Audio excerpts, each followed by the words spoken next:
Hey everyone, I'm Tassinix, and welcome to Plotting and Scheming, covering Season 62, 3 versus 3 Grand Arena Championship. This is the preview episode, and we're here just minutes after the lock for this season. It's 5:19 p.m.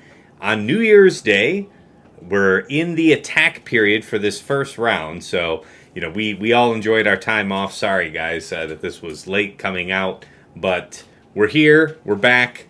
And I am joined by most of the regular team here. We've got Dagger, TJ, Sasha, Aisha, and Fatal will probably be, rolling in whenever. But guys, good New Year's for me. I just basically went to bed after about 12:15. I had a couple drinks, and that was about it for me. Dagger, how about you? Are we keeping this take? We're keeping this take because now folks can hear your audio, which, much as I have my doubts, it's a little less weird than me just talking to myself. For the next hour. Sometimes those aren't bugs. Sometimes they're features. See, right. That's why I hesitated. I hesitated at first. I was thinking about keeping it, but then I thought honestly that there's at least the other two of you, that folks would want to hear from. No, my New Year's was good. My partner is slightly younger than myself, so she's able to go a little bit later than me. So we're up till about 3 a.m., so I'm dragging a little bit today, a little tired, but no worse for the wear. It is deserved. It's what you get. TJ, what's good? Yeah, man, I work New Year's Eve to New Year's Day, so I was up till like 2 in the morning, not by choice, making sure stuff is working. I don't get to have fun like everybody else usually on that time for me. Which is bizarre. I don't really know a lot of people busting hump on New Year's Day. But sucks. Sasha, how about you? What's the word? It was good. I at least stayed up to see the new year. For the longest time when my kids were young. I'm on the West Coast, so I have that advantage of the ball dropping in New York City 3 hours ahead, and with a little bit of sleight of hands, we go, "Hey kids, look, it's the new year," and then everybody's in bed by 10. But at least now my kids are older, so they're not waking me up early in the morning. My wife and I were able to stay up, had a good New Year's Eve, and at least made it to midnight. So, doing well, man. Good stuff, guys. All right, we have an agenda for this evening, and first and foremost, we're going to talk about set 19, and of course, most interestingly, for everybody having Galactic Legend Ahsoka Tano, the real decision is, what are you doing with your Fulcrum? Because out of all of the level 9s in set 19, the runaway overpowered one is the Fulcrum Kron, level 9. So is she with Ahsoka? Is she with Seer? Is she with Rey? Is she somewhere else as a plug-and play, as a complicator? So I guess, we'll talk about the Fulcrum Kron first within set 19, and then we can expand out from there. But I feel like at first here for the early part of the season, I want to have her with Rey because I want to see you try and do your EP Starkiller. All right, the Starkiller is really strong. You get to do all this extra stuff with Starkiller. It isn't bonus turns, which is better against Fulcrum. But I still wonder if it isn't just a knockout punch to any type of, I don't know, if you commit Seer Malico Starkiller, it may still work. I don't know. But I'm willing to force that commit out of people and see what happens, at least, maybe for this first week. What do you guys think? Well, first of all, I want to push back because I don't believe that Fulcrum is far and away the best level 9. Okay.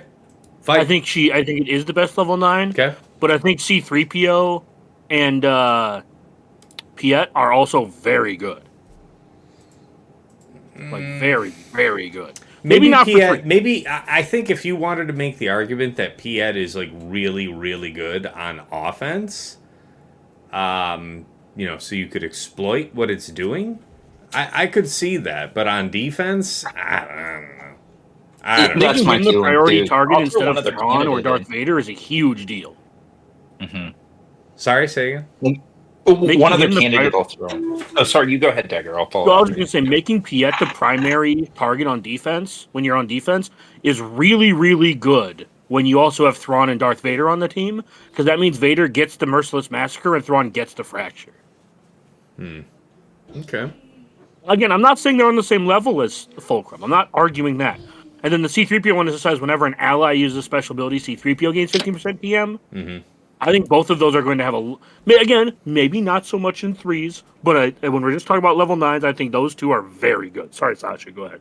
No, I was going to add, yeah, I think those are valid points and good ones because I suspect they're underappreciated.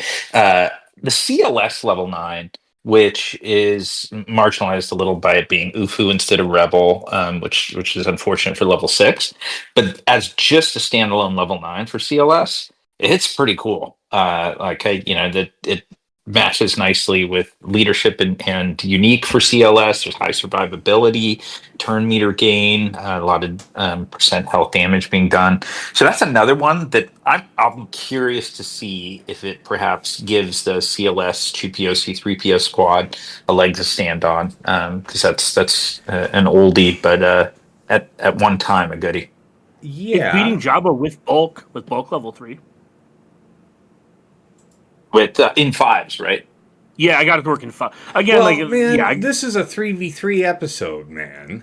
I'm agreeing with Sasha. Dagger has to be dragged kicking and screaming into 3v3 I will do it. I will pull this car over. All right. I'm not turning the car around because we're not going back, but I will pull this car over. To be clear, you asked which level 9s we are most excited for, or That's that we very think in are general. really good. I didn't specify, but I guess now I have to. It is a 3 versus 3 episode, Dagger. Then I really like the Sabine one too, because the Sabine, the Padawan Sabine one, is really good. Yeah. Yes. Now I agree. I think that is a good one, and exactly this is what I wanted to talk about: is the contrast. So first of all, let's think also about it in a pro Fulcrum direction first, as opposed to talking about what are the other good options to go with GL Ahsoka. Because of course that could be Padawan Sabine. It could also be the GL Ahsoka Kron herself. Although I don't know if we're unanimous on this, but I think it's probably the weakest of the 3. Anyway, though, for Fulcrum, you heard my thought about running with Rey. What about you, Dagger? I mean, I think to a degree, she should just be her own team, or you save her for offense. Because her AI doesn't really make... I've talked about this the last episode. Her AI doesn't make the best use of her Datacron, and I do believe that you will get the very most out of her on offense this 3v3 season. If you are so inclined to put her on defense, neither Rey nor Ahsoka need the propping up. So I would look to put her under, like, Hera, maybe? Or new Hera. Or maybe even on Seer, or just put her on her own team with Kira L3. Mm-hmm. Mm-hmm. I think Seer Cal Fulcrum with the Fulcrum Crown would be something. Yeah, I honestly believe that if you're going to place Fulcrum on defense, she is best. At least week 1, she is best suited as being her own puzzle. But other than that, I do think you'll get the most out of her on offense. Okay, how would you see to apply that? It's like Seer, Fulcrum, Cal, light side bulk, set 19 here, blah, blah, blah. Solo? Like, what do you mean? No, he's saying TW. He's saying TW Ahsoka. He's saying you take her in on his own team. They go, she goes. So he's just saying you don't put anything else with her. She starts Sidious. Yeah, okay. Yeah. TW Ahsoka. You just got to think TW. I can dig it. Stuff. So are you having her in all health primaries except for the crit damage triangle these days? Yeah, I mean, I would do that on defense too, regardless, because... Sure. But yes, I have her in bulk plus CD triangle. Okay. Yeah. Good stuff. How about you, TJ? Where are you thinking about Fulcrum? So I kind of agree with Dagger, and I think I also agree with you, but it's just because she literally can go everywhere. I could put an LV team down, and I'm just going to stick Ahsoka behind her, right? She's the most plug-and playable character, which is why I think we're selling her by and far the best, is that she can literally do everything. And in a set where there's high offense, armor pen, and all of this, we're back to slappies, right? We're back to, I'm going to take you out with my 100% offense and everything else. The numbers skyrocket with her, who likes this setup, and then you're having bulk level 3. Mm-hmm. So it's just all the good things that come together. That's why I think, and it really is. It feels like she's the strongest thing. I do agree with you though, especially in threes. If we're talking about this, Dagger, I would agree more. I understand why Dagger's saying it, but I understand there's less characters here. Having 3 characters makes ATF that much scarier. She doesn't need time to ramp, and there's less targets for her to hit, which means that impact for her first go, she's already going to gain a ton of buffs, especially if she's on Rey or she's on Ahsoka or even Seer. She's walking in and slapping you. And if you've built in like a super armor pen offense build on top of it with that build, and now she's what, 12, 13K popping you with that hit, somebody's dying. And I still have nightmares. I have nightmares about Sasha's Tuskens, or what he did to my Tuskens. He made me sad. He made me a sad boy. Mm-hmm. But Fair, also, Ahsoka with just the right cron, deleting my GL. Well, Just now remember- we have any. Just remember that Datacron, she had double damage when she had full health. This one, when she's doing that big hit, she will not be doing double damage because her AI is dumb. But that's my only concern, right? Is that Yeah, right now? her whirlwind will be the exact same as it was before this Datacron. that I just expect it to be high damage. No, But that's I know. it. I know. That's my only thing. It's like the Ahsoka. I feel less characters means more room to delete people and make the people go away faster. So that's where I tend to lean towards it. But I do like Dagger's idea, and I think it would be fun to see TWATF come out and delete a team. That to me just feels like it's gonna be a lot of fun. Also, Okay. to your point though, TJ, the mass assists in 5v5 are what she's very vulnerable to. Yeah. And in 3v3, those don't really exist in the same way that they do in 5v5. So that's what I think TJ's referring to when he says less characters. There's like she just has less opportunity to just get bopped out before she gets turned. And you're at 45% health and protection. That helps. But my when I'm saying less characters is, to your point, Dagger, when the AI is dumb, there's 5 characters, right? So she's bouncing around to hit different people. That and too. each hit she does hurts. Well, now you have 3. And if you're trying to do off meta, so to your point, Tass, I'm going to take Star Killer. Well, she's not having any debuffs on her, so that 400% is gone. And she's got the added offense and everything else. She could potentially just be deleting each character each time they move. That's super scary. Okay, I can see it. All right, well, Sasha, how about you? What are you thinking with Fulcrum? So I agree she's highly versatile. I think she can be used in a ton of different ways, and it's intriguing. So I did not set this, but like I had extra Amis, and I threw Amis during the off week on Akbar and Princess Leia because I was thinking, yeah, wouldn't that be fun? I mean, she's a rebel. You throw it on, right? Ooh, And she, I like that. I and didn't even think about that. it's definitely a possibility. So I have not set it, but it's a possibility. One other thought, though, actually, so just I'll start a little higher level and then go into a specific team. But I agree, she's awesome. I think she can do a ton all over the place. I've liked her kit for a long time, so it's nice to see her elevated here. However, she, like to Dagger's point, she gets the 100% extra damage on the bonus turn. And she's not optimized just because of the way the AI will use it. It's extremely rare. It's not impossible, but it requires like turn meter overflow from the opposing team, from your offensive team, for her on defense to be able to use the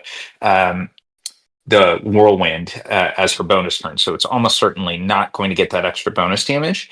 At the same time, and so she doesn't hit crazy hard. She doesn't hit like at the level. Her numbers aren't at like Drogon level unless they're really elevated, right?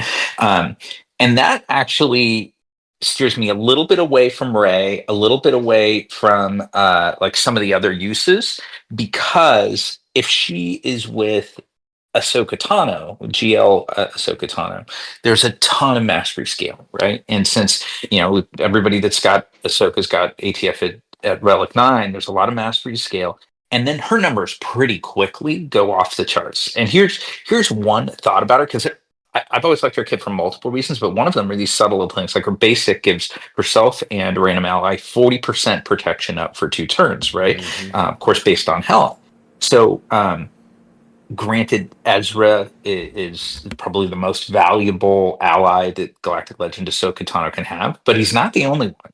And if you don't have him there, you have Ahsoka Tano and Fulcrum. You're getting the extra 100% health on, and then you get 45% in 3v3 for the 15% level 3 thick. And suddenly your ATF has just a ton of health, plus 40% of it, right? Because of the protection up.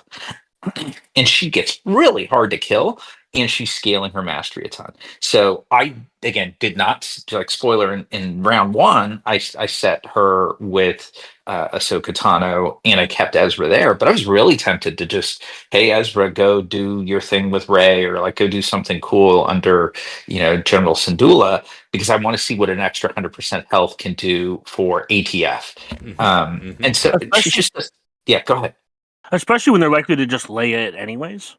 I do like that Totally. idea. Like especially week one when people aren't willing to like cheap out on it. If it's going to draw Leia regardless, there's no real harm to pull Ezra and put him back on Rey. And Leia becomes, I suspect, like at least in one way, harder. If Leia does a lot of her damage through an ult, and that ult is based on a percent of Leia's health, so it's just this true damage, and it's just eating into how thick you are, and it has nothing to do with your defense. You have an Ahsoka Tano that's like twice or more, about twice as thick if you don't have Ezra there. So you're not getting the healing, you're not getting a ton of the benefits. So don't get me wrong, I think it's better with Ezra, but it can be really effective. Like there's some side benefits of him not being there. So anyway, I threw out a bunch of those possibilities, but those were my thoughts. All right. No, fair enough. All right, well, appreciate you guys indulging me on that. So, yeah, I guess other options now with Ahsoka Tano. I know we were circling back to that anyway, right? So, yeah, Padawan Sabine and the GL Ahsoka level 9. You guys had any thoughts on those as competitors to Fulcrum? I think if you're not setting, I think of the, I think, man, that's tough because I think if you're setting Ahsoka and you're not setting Ezra, I think you're setting Sabine or you're setting Fulcrum. Like the level 9? Yes. Yeah, that sounds right. Yes. I see little reason to have Ezra and Fulcrum on the same team right now. Yeah, so I really don't know what. Again, this is just week one. Do whatever you want. I don't know what week 2 looks like, but week 1, I think that it's worth experimenting with seeing how weak of an Ahsoka team you can set. Because as Sasha said, and I think a lot of people maybe didn't. I shouldn't say a lot of people. One thing that there's a light bulb moment when it's like, oh, if Ezra's not on this team, they get 100% health protection, and I was like, that's cool, but that's not. That 100% health and protection is probably enough to stonewall most off counters. I think that was the purpose. Is that, yeah, if you don't have Ezra there, you can GL it easily, but I shouldn't say easily, but you can GL it more easily. Mm-hmm. So, like, when I'm just running through this stuff in my head, I don't know if you guys do this when you're trying to build your teams and trying to figure out what you're going to do. It's, what does this team look like without this? Why is this beneficial? What does this open it up to? We don't know what not having Ezra on there in 3s opens her up to. Mm-hmm. So I would be more than willing to allow my opponents to test on me because the chances are much higher that they fail. Fair. Yeah. Good week 1 strategy. Mm-hmm. So I would be more inclined to put the Sabine level 9 there personally. Like, do like Sabine Huyang? Yes. See, TJ, TJ liked that idea. It's weird. Yeah, it's weird listening to the conversation. It's a good idea. It's a good one. Funny because I put it like this, and I like the Hera call out. I think that was great. I know Hera's cool. I know you've wanted to play with it. The Hera, I think, for a while now. Personally, for me, at least round 1, because of all of the pieces, I put Hu Yang and ATF with the ATF Cron. Mm-hmm. Because to me, Ahsoka will solo a team, right? She's doing all the things like that. You put her and you put Ezra together, they're soloing a team. The one thing I like right now So my Ezra is with Ray, with the Ufu setup. But because we have the difference in the play with the Krons now, it's a different ball game, in my opinion. I don't know if it's going to be so much the same thing. We'll see, right? And it could be, and I think Dagger's right as well. And this is funny because one of my first questions when I walked into the chat with Tass was, how light do you think we can make the Ahsoka team? Because it's true. We don't know what it's going to look like. So Dagger's point is 100% valid. We don't know what it's going to look like. Maybe it can be Ahsoka and just for Cup. But the Kron helps it out. And so it's like, we've done this because of this reason. So I do like the idea of being able to see how far we can stretch our team because it's threes. And Ahsoka, well, she still looks like the Bart meme, like walking back, throwing her fist forward, and I'm going to walk forward to you. She's not so easily killed. And the other Krons that were doing the work aren't here. So it's a different ball game for her right now. Mm-hmm. She is hella durable, and she will hold it down. But it does feel like she needs that puncher person in the background. Yeah, okay. The fact that she doesn't do any damage really makes me want to make sure that you have a really good damage dealer with her. Otherwise, like, you could run her over with something probably cheap if it was just, her plus 2 non-damage dealers. Like, if it was her, Hera, like, I wouldn't do Ahsoka, Hera, Huyang. I don't think there's enough damage there. Yeah. No. But if you put in something like Sabine with the Sabine level 9, where she gains a shit ton of turn meter, I think that's good because again, we talked about the mastery ramping, right? And you're setting it up that she's passing so many buffs. Literally, like the level 6 feels like it was written for Ahsoka because she's passing so much. So it's like, you're right. That Sabine level 9, I don't ever feel like it's 15. It's like 25 because it basically Sabine goes and then Ahsoka's going to pass something. There goes 25% for Sabine. And then Sabine's going to go again, and then Ahsoka's going to do something which is going to pass a buff, and then there goes Ahsoka. There goes Sabine getting more. Mm-hmm. Mm-hmm. Yeah, the team with that very much goes like you said. It's like Ahsoka does her thing, and then Sabine goes, and then Huyang goes immediately after. Yep. And does the mass assist, and then you look at the turn queue, and it's like, holy crap, Sabine's already gained 25% turn meter, and she's about to go, again. Yeah, just. Mm-hmm. Yeah, and as has been said, the mastery stacking on that team is like absolutely absurd. Yes, it is. All right, other level 9s from this set that you guys are interested in. So we did cover here Piet and C3POs. Who else are you guys excited about here for this first week? In 3v3 specifically, Range Troopers reads really good. Ooh, let me pull that one up. And this is in combination with, the faction level 6. Yeah. All right, so Range Trooper says, whenever Range Trooper critically hits an enemy, Range Trooper gains 10% critical damage, defense penetration, and offense, stacking maximum of 200% until the end of battle. So what's the 6 to go with it? The double damage when they're at full health protection. Okay, yeah. It's the glass cannon setup. It's the old school. Yeah, that would we're talking Iden, Range, and who? Like Death. Death, yeah. Okay. Yeah. I mean, I can see it. Yeah, I can see it.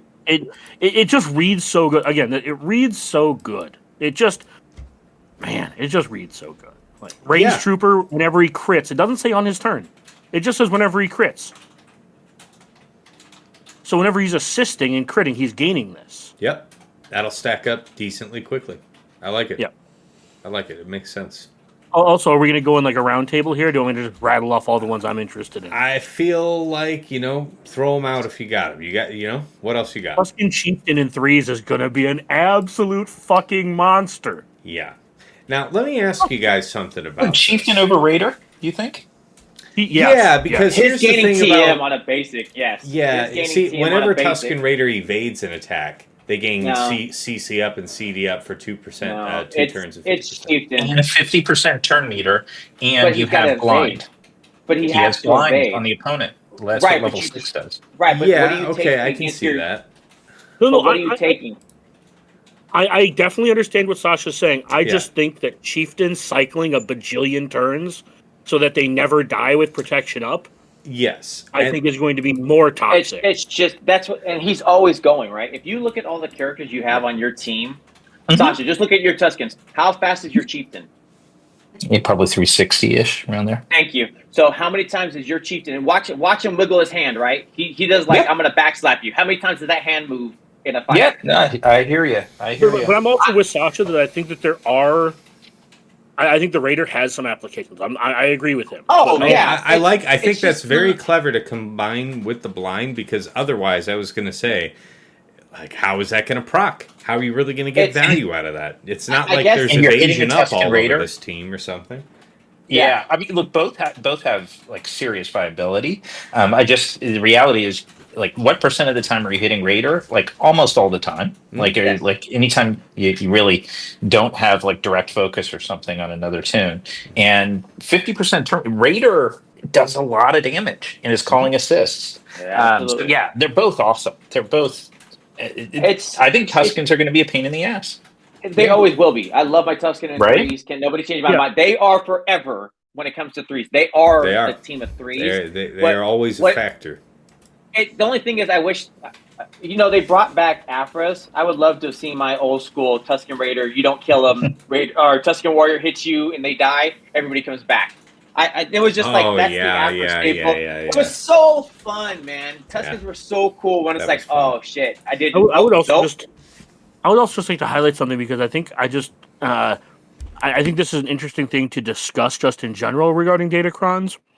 So when I look at datacrons, especially when I'm doing a cursory look, when I look at the level 9s and stuff, I'm like, how do I make this team survive against things or frustrate things that have the ability to beat it?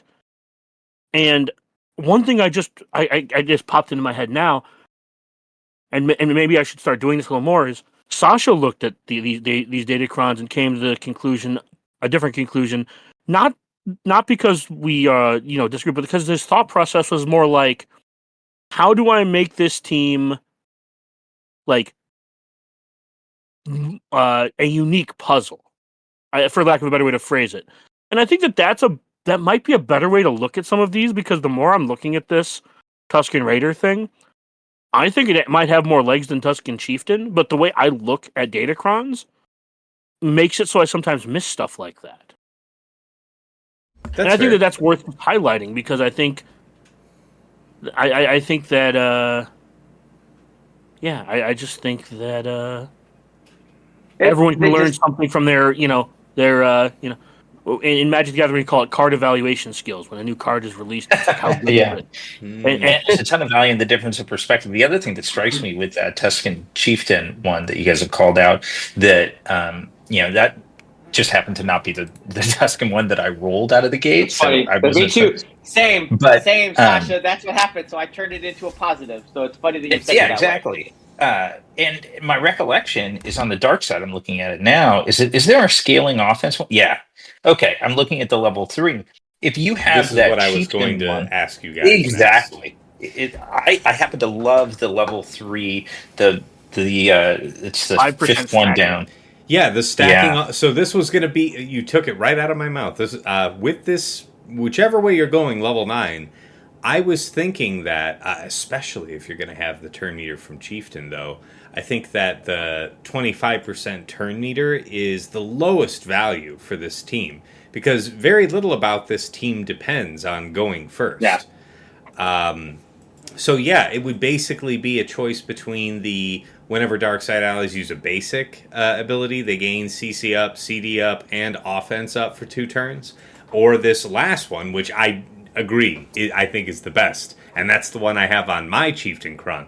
Whenever Darkside allies start their turn with at least 2 buffs that can be dispelled, they gain 5% offense stacking until the end of the encounter. That's guaranteed on this team. That's guaranteed money. Also, just a quick aside, if you don't have the Omicron on your Tuscan Raider, you should apply it. If you have any interest in 3 vs 3 at all, and you want a team that is perennially good on 3 vs 3, I mean, I had to be it was something I had to really convince myself on to spend, and it was my very first 3 versus 3 Omicron. Absolutely no regrets. Has paid dividends since the day I placed that. I have dragged Tasniks kicking and screaming into placing 3s and 5s exclusive Omicrons. Exclusive Omicrons are tough to swallow, but I will say, in 3 versus 3, you have a larger footprint to cover, and having one team already solved every time you play 3 versus 3 is nice. Like, you will always use that team. It may not always be on defense, but you will always use that team.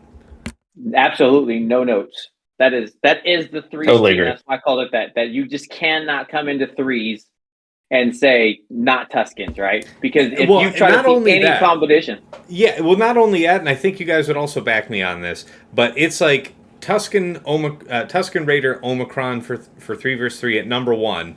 Positions 2 through 8 are blank. We can start at about 9th place talking about any other 3 versus 3 exclusive crown. We can talk about the murder droids, whatever. But the Raider one really stands out. It is a huge cut above any of the other 3 versus 3 exclusive options. Rex would like to have a word with you. That all and it's not an exclusive Omicron. It has an exclusive clause, but I take your point. It is a good one. It just requires clones, all clone, which is too bad, but it is great. I'm sorry. It is. But you look at it, like I said, as long as you put any kind of cron, and it doesn't even matter, give it the stats or give it dark side, and then you're putting it on with Tuscans. Mm-hmm. And Tuscans now are like, oh, I've got this cron now. What's not built for them? They don't care. Also, let's not forget that there are seasons where Tuscans beat Lord Vader in 3s. It's true. They are the 3s gods. They are immune to dots. They are really, really good on offense. Like, don't sleep on what they can beat on offense, because they are essentially a triple Omi team in 3v3. They are depending on they are one of the top 5, maybe if you want to stretch the top 8 non-GL teams. They are so good. Yeah, no, they are, and in a lot of metas, people will save gas to counter them for 57, top banners, really high banners, right? Something like that. So they can be used effectively on offense. Yeah. Anyway, sorry, you were saying. Also, the Cal Kestis one is really solid, and I've considered we can talk about putting this one on Ray. Cal Kestis. The Datacron, that's a solid one. Cal Kestis has plus 5% max health and max protection per relic amplifier level, and damage they receive is decreased by 15%. So what excites you about this one there? He's already to kill. you have to kill Cal before you can kill anybody else, basically, and this just makes him a lot harder to kill. This is one of the ones where giving them the damage reduction to a character who really enjoys not being dead even more. And then you put the CA level 6 on this team. Good luck killing anything. The minute Dagger says it's yes. The minute you say Cal, because he's such a utility heavy, if he's on the team, it ramps your team up to a new level, right? You face the Seer team, and then it has Cal. That's a new Cal team. That's a new team. When it has Ray is on there with that, that's a new team, because Cal is he loves just sitting there, and he doesn't do anything, but man, he makes your life miserable. And then honorable mention, because I know this isn't really quick, and then we can talk about whatever we want, but this will wrap up what I wanted to say about this. Quick shout out to Snow Trooper. You're not going to be useful in 3s, but boy howdy, are you just going to take every single turn possible in 5s. Fair. I mean, we can give him a brief mention. Snow Trooper. He goes with Magma Trooper. Both of them are that's what I was going to say. Cool abilities to me, make you go, Yeah. I don't know how we were talking about Magma. Well, I know we were going to get to him, because I wonder how. I mean, I really see him I only as tried having to highlight more a few application in 5s, but I'm curious to hear what you guys have on that. But anyway, here's their Snow Trooper. Yeah, whenever Snow Trooper critically hits an enemy, Snow Trooper gains DI for 1 turn, which can't be copied, 25% turn meter, and blinds that enemy for 1 turn, which can't be evaded or resisted. If the enemy was target locked, Snow Trooper also gains protection up, 100%, stacking, retribution, and speed up for 2 turns. Yeah, I mean, that's... If he blind crits is 4 pretty times, ridiculous. Yeah. If he crits 4 times on his AoE, which he has 140% crit chance or something stupid like that, he's just taking every turn. And everybody's blind. All of the enemies. Yeah, like this is just old. This is just like the funny like my snow trooper is going to AOE until everybody dies. It may take 35 years, but he's going to AOE until everybody dies. Very fair. All right, and here's I was Magma Trooper. Whenever Magma, This I'm is the one sorry, you that were going to looks say fun. something, TJ? Sorry.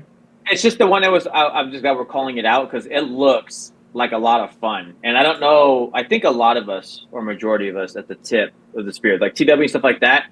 I had my magma built up for other things we were doing because he had a lot of uses where he goes. Right, you got to play with tweak the mods because he's an older kit, but he still has a lot of utility. And what do we use him for? Dagrano was there too. We've used him to kill Lord Vader. We've used him to he's killed a whole bunch of stuff. I remember using him for niche stuff in 5s, not 3s. So that's why I'm curious. What piques your interest?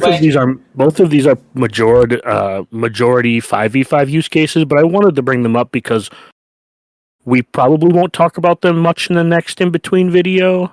I think there's some use for them. And the one thing I want to talk about that I like they did here is bringing back big factions. So I know it doesn't always feel like it, but giving the turn meter back to the troopers and then giving them superpower damage on if you have full health and protection, right? That's the game we want to play anyway. I want to see what Iden can do with like magma on the turn, and he gets to start. And now let's inflict some fear and let's stop the. Oh, what do you think you're gonna do? Oh, you're doing nothing because I get to go first, right? It's getting to play with the fight again, and then also it's got again the good stats that are built into it. Where I don't know if we can remember or not, Iden can actually slap when given the opportunity. So it's like I want to see it, and I know we're giving honorable mention to the 9s, but I want to give honorable mentions to the 6s. I want to see what we're doing with Rebels. Rebel faction in general has some fun ideology, and I think we forget, and I think we take it for granted. There are some great team comp setups you can do with your Rebels when given the opportunity, and that would include in 3s. I would also like to remind people about how riposte works. Sure. Riposte is when you attack. Riposte is when you attack out of turn. It does not have to be retribution or counterattack. That's why I'm saying this, right? It's like don't sleep on your Rebels. I think there were many a times where the Rebels were going ferocious on you, and we have some great Rebel teams that are going to enjoy what this has to offer. So what do you think for Sasha's Akbar team? He's got a brand new shiny Akbar and friends. Riposte, because Leia's going to use her special and call Fulcrum. For sure. Fulcrum's going to use her special, then big hit, calling everybody to riposte. Yeah, it's riposte.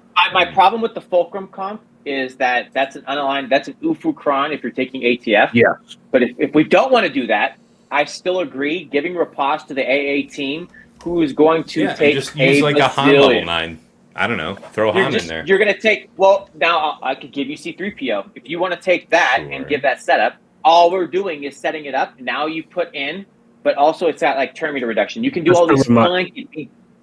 Just a quick reminder on that C-3PO basic counts as an attack because it inflicts a debuff. It is unfortunate C-3PO basic counts that way. You're right, it does. The buff gathering is sort of the first special for ATF does not count as an attack, but you're right that it is not then a Rebel Cron, so it can't go with riposte. But yeah, just and by the way, I don't think I'll be setting that combo, but I thought it was just anyway, it was an interesting thought. One other thing I'll throw out, like I don't often like remod, except to try and screw over TJ once in a while. Remod before GAC week. That's right. But I did make some changes just given the data clan landscape. Not major, but like that. I think that UFU level 6, I think a lot of people understandably really fallen in love with it. The one that gives crit avoidance, right? So you get 100% crit avoidance for 2 turns once you suffer a critical hit as an UFU. I think that struck me about it is it's not immune to critical hits. It's 100% crit avoidance. And, particularly with high relic characters and the mod sets we've got out there and crit chance being on each of the active Datacron sets, 100% crit avoidance is not insurmountable. And it does feel really scary with a Ray team unless your Star Killer has 200% crit chance, right? And Star Killer's going all the time. And like there's some of those changes. You're not going to be able to get your EP or your MJ, who are special damage dealers with naturally very, very low crit chance, up to high 100+%. But Star Killer's a possibility. So it doesn't have to be fully off the menu. But it requires some rejiggering of mods and probably some particular roles on Star Killer DCs. Let's also not forget that one of the reasons why that level 6 is so good is the slept on last 4 words or 5 words of that level 6. It also gives 100% crit chance, which Ben does not really have. Yeah, Ben doesn't mind getting that in the lease. Yeah, and that's the other part, is that Ben just slaps the ever-loving fuck out of you. Now I'm gonna tie that in to the fact that you can make a 20,000 special damage Ben right now, or Totally. 25, and then give him resistance pen. So I only want to call out, and I've seen some scary things. I think it was either a Sasha's. I know it was an Aesop, where I've seen the numbers on previous crons where I was looking at like a 26 or 27,000 damage special offense Ben. And I mind you what he does with that first hit, and that he will make people's lives sad. And that amount of damage and those tie-in pieces are going to be absurd. Yeah, I recall mentioning to you guys somebody said a Balin Cron with 234% offense on me with their Ray Squad, and then Ben going into it before like was it Rockstar? I think it was Rockstar. Yeah, it's like, and he said that, but it was like, and now you have that on your Cron basically, where it's like, oh no, you actually had to go look at the offensive Ben. It's your point. TJ was over 30k in special damage before he went in first Ben. Just like you just. The first time they unveiled this level 6, is when I R9'd my Ben Solo. Yeah. And the first time they brought this around is the moment I R8'd my Mara Jade and my Palpatine, so they would not get one shot by the opposing Ben. Because I had that happen a couple of times the first time this Cron came out, and I vowed after that week, because two out of the 3 rounds I had like Ben one shot both my MJ and my EP in the same AoE, and I'm like, yeah, we are not having that shit happen again. Not gonna happen to me. So yeah, it does. To be clear, that crit chance does matter a ton. I just want to be on record and just you're right. Heads enough. Where very fair. There are enough teams, like, because what Sasha was saying about the critical chance overcoming crit avoidance, you can take this level 6 to overcome this level 6. Mm-hmm. Very fair. So, yeah. Mm-hmm. I don't mean to trample on what you guys are saying. No. I just want to bring us back around to any other level 9s we wanted to highlight here from the new set 19. Not for 3v3. Yeah. No. I think Han is fun, but none of the Stormtrooper other Han ones is interesting do. for 5s, but less so for 3s. That's what I'm saying. Relic it's very count indirectly based. related, right? It's like if you look well. All right, we'll look at that in a second. I mean, I guess I wanted to mention Han Solo. I think that if this is going to be valuable at all, it's going to be valuable in 3s. So we'll see how people choose to apply it. Padawan Sabine Wren, I know we spoke about it, but we didn't actually explicitly read its effect here. Padawan Sabine Wren gains 15% turn meter when other allies use a special ability on their turn, getting her to use more of her heavy hitting skills as she's stacking crit damage over the course of the fight, and offense and defense penetration. It's a lot. So this is obviously better in 5. And when you pair it with the Ufu granting a buff to another ally 10% TM, that stacks up really quick. Just adding that on, because it's not just a level 9, right? It's the... Anyways. Fair. No, good mention. Yeah, that's good. The combination's worth mentioning. Okay, let's see. Yeah, the Commander Sokatama is a complete dud. I don't think there was anything else interesting after that. You did say Death Trooper. Whenever Death Trooper deals damage to an enemy, remove 25% turn meter from that enemy. I mean, in a world where Krennic could be somehow useful, like, Krennic with this seems like really busted. an unresistible ability block Yeah. and TMR action going on. The only reason this seems interesting is because of the 25% TM. So you get to go first and then remove 25% TM. Yeah. Yeah, so you'd have That's to the have only the reason turn this meter one looks level 3 is interesting. your point. Okay. Yeah, that's the only reason this one really looks all that interesting is because you get to go first and then put them in the Stone Age. I just don't know if any team with Death Trooper actually matters in 3v3. Yeah, In that's my 5v5, worry, that 'cause trick it's like, is going to be way stronger. I've fallen for this trick before. I've been taken in by this ruse before. This what can I do to make Krennic useful ruse, and it's a terrible thing to get lost. I'm thinking more of speeding your Death Trooper up and putting him under your Moff Gideon, and then using Gideon to TM rip, and then you get to 25 to start, and then you use Gideon to TM rip, and then you use this guy to remove their turn meter with his AoE and increase their cooldowns, and then you just Stone Age their whole team. But again, that's a 5v5 thing. Like that kind of combo doesn't really work too well. I can say though, long have I waited for something to make it feel like Moff Gideon lead was going to be useful, and if it's ever going to be useful, it's going to be here in 3s, and we do have, an Imperial Trooper set, which he also is. So. There's something, whenever Imperial Trooper allies attack out of turn, they have 25% chance to remove 10%. That one's kind of crap, actually.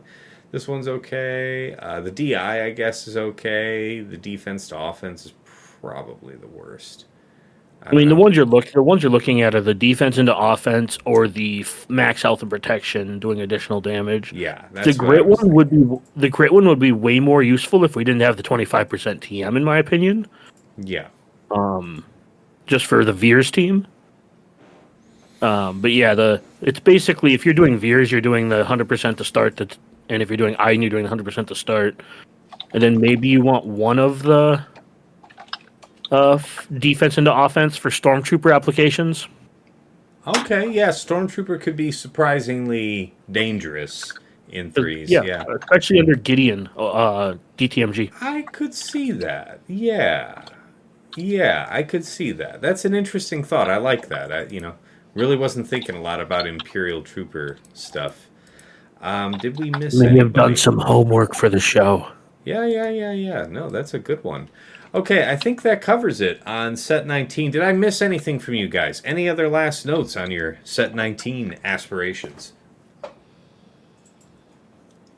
All right, I will take that as a good. Next item. 3 versus 3 preparations, gentlemen. New relics that you've applied, Datacron rerolls, remods of note. I am very happy to go first here. I took a look at what some of the other top players have done with Morgan Elsbeth now that the Great Mother's Set 17 Datacron has expired. And this is an adaptation mostly from Aesop. It was a speed and tenacity set. He went with a crit avoidance arrow. And then as far as bulk primaries, he preferred protection where he could, but he was wanting that speed and tenacity as the first priority. So he did have the odd health primary in there. And as I looked at my own situation, I found that I was going to have to kind of do the same. So this is where I landed here for week 1. 97,786 health, 154,641 prot, 356 speed, 127% tenacity. So then with the 60% handed out from Great Mother's unique and Morgan's own unique, we're pretty good. Looking pretty good about. Your stream was paused for us. Oh, there we go. Okay, yeah, sorry. All right, well, you should be able to see it now. All right, and then survivability, just a smidge, under 70%, 69.7. So she's fast. She's got a CA arrow. She's got a respectable amount of tenacity, and I want to see what people are going to do about it. But looking at several of the top players, I decided that I was personally inclined towards going back towards speed. So this seemed like a decent middle of the road between where I was and where I wanted to be. How about you guys? Well, I guess before I pass the mic, I should mention anything else I did, like Datacron wise. I re-rolled a little bit on, which one is it? This one. This this Old Republic Cron from set 18 to make sure that I had. This is about 60% protection. And this is about as good as I've ever done trying to stack a protection cron for use with JML. But that was something I wanted to have squared away. And then, relic-wise, just made sure that everybody on my Spectre team has the love. That's about it. Also, shame on you for not red boxing yet. Oh, yeah. Red box is soon. Because your Ray is at 128, not 130. Yeah, I haven't red boxed. I'm not red boxed either, but I've been heavy in investing in crons to try to go as wide as I can. We do what we must. Yeah. I mean, you could also be red boxed and already have 20 crons at like 12 of them level 9 in time for 3v3. All right, smartass. You got all this to say? How about you? What about your preparations? What have you been doing? It's hard to relic anything when your whole roster's R9. Okay, I understand. All right, fair. I deserve that. I asked for that, and I deserve that. All right, what else? No, I've been mostly just farming mods because I have a severe lack of depth at triangle and cross in multiple different... The old school problem. That is the old adage for all of us who've been here for a long time. So what I did is I went through and I audited a bunch of my mods, and I got rid of a bunch of bad ones. And I got rid of a bunch of mods that I just had no plans on using in the future, which included a ton of defense primaries that were just 16 to 18 speed with flat stats, right? Just got rid of a bunch of just doo-doo mods, and it left me very short on crosses and triangles. So I am back to the grind. Okay. Refinement. So that was my week. TJ, how about you? Honestly, I was just going wide on the crons. I didn't really play with the game. I think that's my thing. I'm up to the full 30, so I've got all of them, I'm building up. I'm only a few short myself, but I've also dusted a handful that were crap along the way. That's kind of what I started doing. I think I did about 6 of them, but I'm something like that. What is it? And then I've got about 10 of the level 9s, but it's the set is just, it's back to some power. So it felt like with turn meter with the dark side and then bulk on the light side, there's merit to try to get as many as I could. I think it was Dagger's old way of doing things. I can't remember who I talked to, but it's no, I went to the full 30, man. And we weren't playing games. And then plus, even if I get up something to just a level 3, I can still get 10% offense built into it. 50% armor pen or resistance pen. So it's even on generic stats, I get some kind of bonus add-in. And so it just felt like the right thing to do. Other than builds, I agree with you, and I think it's a great question. What do the mothers do now? Again, I only have the horror story of watching a 6-star not die to your full ombre Han. And so it's yes, we have the Kron. Thank God it's dead. The Great Mothers are dead, but I don't think they're dead. I think they require something very heavy, and I think they'll kill things to the very top and still do what we needed to do because we still have Dark Side Bulk. We still have stats that apply for them. And Morgan is just a monster with the Mothers. Are any of you aware of anything that you would consider a budget counter for Great Mothers here early on? I'm not. Nor am I. So that's why it's I like what you did investing in Morgan because I think that's a worthwhile investment, and it's where it's you don't have the Kron anymore, but you don't get to just say, oh, they're dead now. No, sir. Mm-hmm. You will still be taking something when you see them on defense, you are taking something hefty to delete them. Otherwise, you're in for a fight. I'm actually inclined to try Tuscans. I would love to see that video. I think there are some legs there because the AI, if it does what I think it does, and it just goes straight after the summon because it tends to go after the weakest, which would be the summon. If it just hard targets the summon with its zap to take away the prot and it just respawns, the only downside is you might get into a loop where it just keeps killing the summon. But the upside is that they do gain some turn meter, especially Spirit. So there might be some dot stuff there. I don't know. it's just something I was thinking of in my head. It's That kind of interesting. Yeah. I have no idea if it has legs, but in my head, the AI seems to make it make sense. I like this team, right? If they feel like such a good team that it's like I'm glad Gungans felt much stronger with the Kron. Obviously, the Mothers felt much stronger with the Kron, but seeing what it took for a 6-star and how they CGs did a great job with this setup. You don't just get to discount them now, and that's awesome. That's a great question to have. And what do you do with it? And also, you can put some of the bros on the team, and it changes the fight. That is not so easily beaten because those bros are amazing, even in threes. Giving them the right one, DTP on that team will chomp your face off. That'd be awesome. So Fair. What about any other relics or remods? Anything else you were overhauling here in the off week, TJ?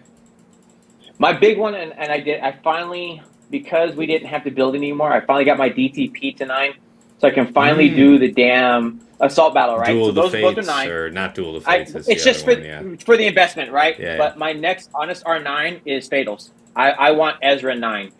He's just my direct thing because I've watched what it is when you fight an R7 Ezra is not the same as when you fight an R8 Ezra. Is not the same when you fight an R9. Fair. And when you're going in to kill a Leia, you're going to kill Drogon. When you're going in to kill an Ahsoka, you're going to kill Ezra.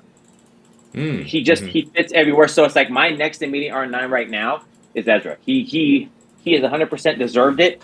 He lives on a bulk team as it is. So I'm hoping this week to get it for next week. But other than that, it was just making sure all my Ahsoka team is R8, minus the ones that need to be R9. Everybody else is lined up and ready to rock. And then I agree with you with the tricky modding. I tried to play with a couple of things and what I thought might be good, tied into Datacron. So what Sasha said, right? Trying to play with some of the things. So I ramped up some more on Magma, just based on what I had. I tried to bulk in, and I like the setup. I added more defense to ATF just to give her some backbone if I do place her with Ahsoka or wherever she's going to go and make the bulk fit into her. And then if I do decide to tie it in, I want my Padawan Sabine to delete you as well. So wherever I go and however I flex my team, that was my goal. I see it.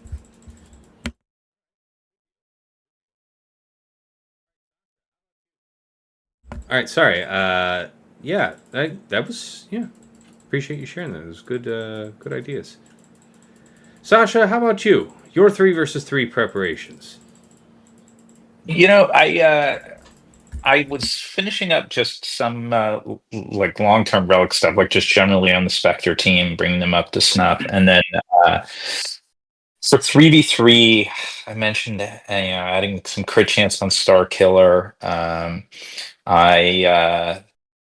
didn't have a ton that was like super exciting. I did make sure my Imperial troopers were also up to snuff, just because I like this cron set. I did not get deep enough to say like, hey, here's the specific like prescriptive combo. Like I'm using these 3, but I wanted to be able to have magma in usable condition.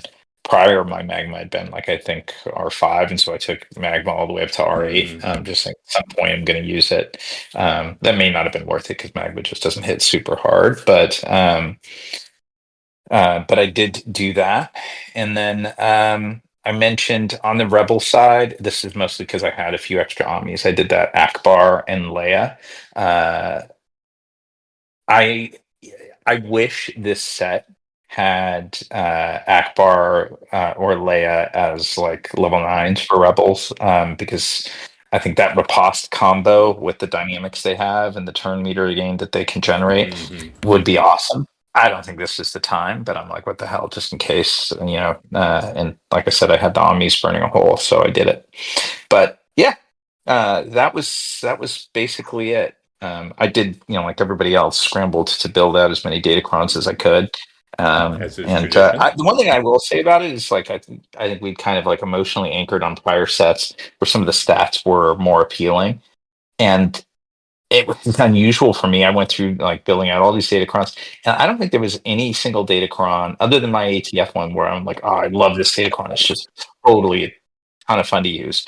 And a lot that were cool and logical, but not like not like the reaction I had to Plocrons or Palcrons or like some of the other stuff that Dengar, where I'm like, oh, that's super cool. ATF was the only one like that this time. Makes sense. Makes sense. Anything else with cool relic applications? Anything you were really psyched about prepping for this week?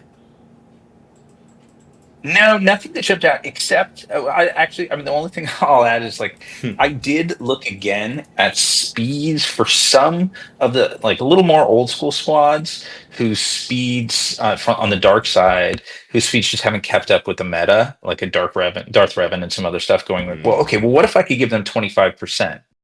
Right, TM, and just thinking about what are the applications for some of those like first move advantage stuff, and that led me to make a few things a little faster, but like not major changes, just more starting to think along those lines. Okay, I like that. All right, guys,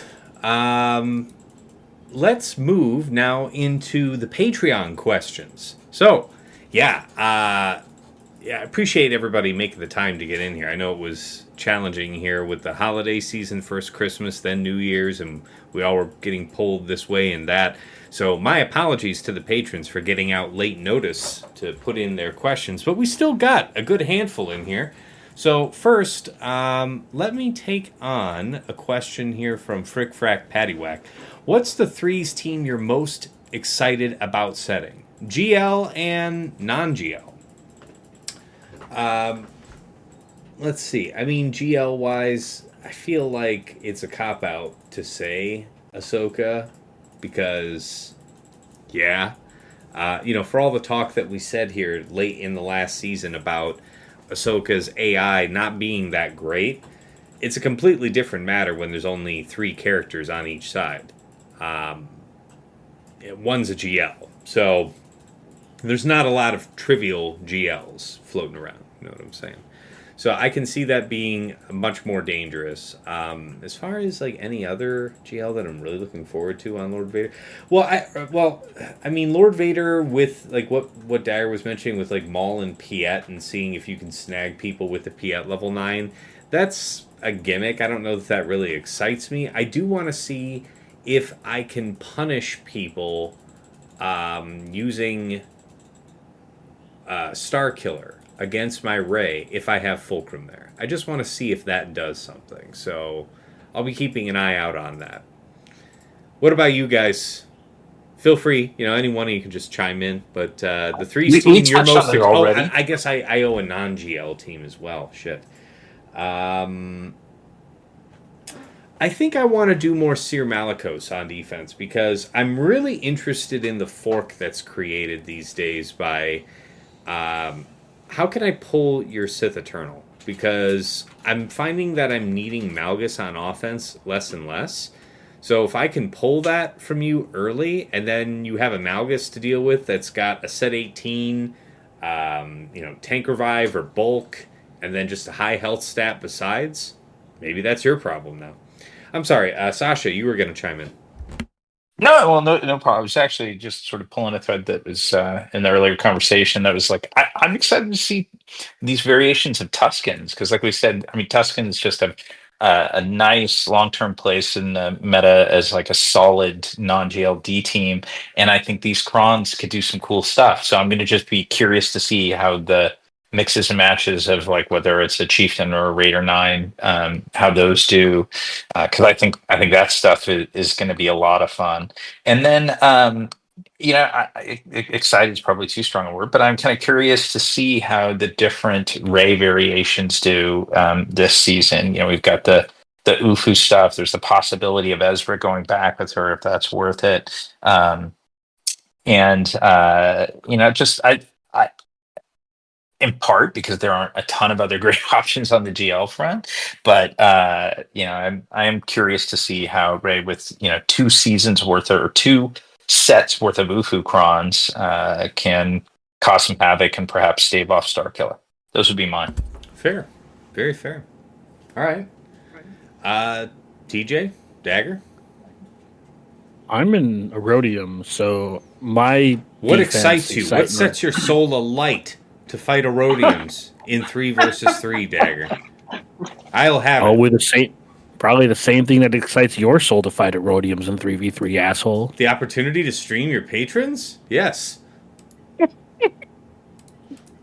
No, I just mean like, I'm not really looking forward to anything on defense, but I am looking forward to having a lot of wiggle room to try exotic shit versus all the teams we kind of talked about. Because I actually do want to try Great Mothers on offense, and I want to try some of these teams that have traditionally been on defense, like Tuscans, and see what they kind of punch up to. Because I came to the sad realization today that I'm in Erodium 2. And even though I'll be in like Kyber 3 by the end of this season, you don't move up leagues mid-season. So I will be in Erodium 1 until I jump into like Kyber 3 at the end of this season. It is what you So- deserve. I do wonder how much that's changed, because I go back, when I left the game for like 5-6 months, I dropped outside of the top 100,000.